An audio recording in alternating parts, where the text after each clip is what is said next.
I got into sewing through my husband, who signed up for a beginner's sewing course. I thought it would be a cool date idea and then went along and continued sewing afterwards. Then I stuck with it. He didn't. I wanted to wear something I'd sewn myself for the wedding, especially with the connection because I did the course with Andreas, and that's how I made my wedding skirt.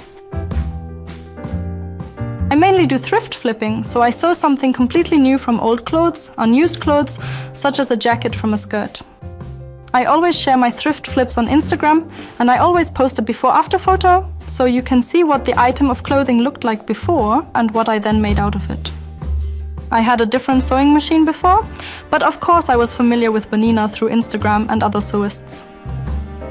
With the B335, I can regulate the presser foot pressure, and that helps me especially with stretchy fabrics, so that I get a nice smooth seam and don't have any waves in it. In the beginning, I was always worried about buttonholes. Now I have a simple solution with this buttonhole foot, which automatically remembers how long my button is, sews it in advance and makes all the buttonholes in the same size one after the other, and I don't really have to think about it. The B335 has a huge selection of decorative stitches. It's just great that I can now make my own labels.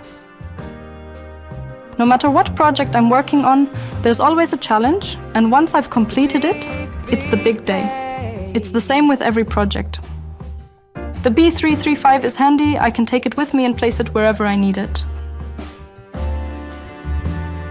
The BERNINA 335 offers exactly what I need. The quality, the precision of the stitches. Of course, I wish I'd had a machine like this when I started out. I think I would have saved myself a lot of mistakes and problems. It's a big day. It's a big, big day.